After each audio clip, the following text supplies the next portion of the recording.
Je m'appelle Nathalie Dessay, je suis la nouvelle titulaire de la chaire Art du vivant. Alors je dirais que la formation classique que j'ai eue par rapport au chant d'opéra ne m'aide pas du tout, en fait, pour chanter des chansons ou faire du théâtre. C'est vraiment des chants très différents. Et c'est précisément pour ça que j'ai voulu aller explorer ces autres territoires. C'est parce que ça n'a pratiquement rien à voir. Non, mais le rôle de la musique, pour moi, c'est comme l'air que je respire, mais pour d'autres, c'est pas du tout le cas. La musique, c'est vaste aussi. Alors, je sais que, par exemple, pour les jeunes gens, la musique, c'est vraiment hyper important, mais c'est pas forcément la musique que moi je fais ou que moi j'écoute. Donc, pour chacun, la musique, ça a un rôle différent. La musique classique, c'est quelque chose de très spécial. Le jazz, c'est encore quelque chose d'autre. La comédie musicale, c'est vraiment un univers à part. La musique d'aujourd'hui, je dirais, c'est encore autre chose. Mais en tout cas, pour moi, c'est ma vie, en fait. Oui, sans doute.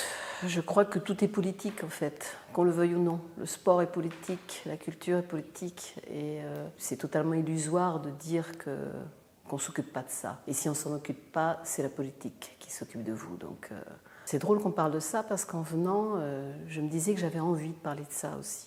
La révolution qui est en train de se produire avec MeToo, c'est quelque chose d'extrêmement important. Et on n'est qu'au début. Et je pense que les hommes ne se rendent pas compte qu'ils ont tout à y gagner et qu'ils doivent être avec nous.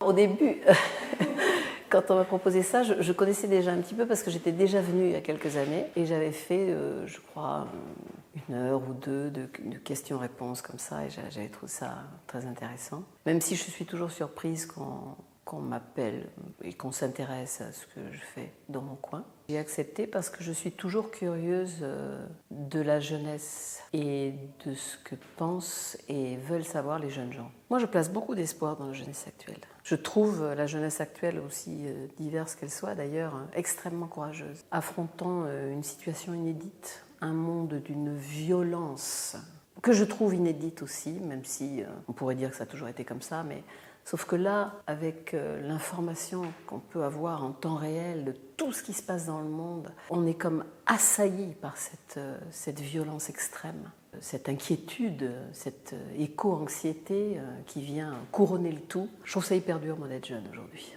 Je ne sais pas comment faire pour que ma génération, qui est peut-être la dernière, qui a vécu dans un semblant d'insouciance, parce que c'est pas tout à fait ça non plus, mais en tout cas avec l'espoir que ça irait mieux demain. C'est peut-être la dernière génération, la mienne, qui a cru ça. Donc ça fait drôle de se dire que ça va pas être pareil pour vous. Et moi je me demande toujours comment je peux aider cette nouvelle génération à faire face. J'ose espérer qu'ils veulent changer les choses et qu'ils veulent s'éloigner du consumérisme à tout crin, de la croissance à tout crin, et qui veulent revenir à d'autres valeurs, notamment aux valeurs d'égalité, de fraternité, de sororité, et d'écologie et de partage en fait.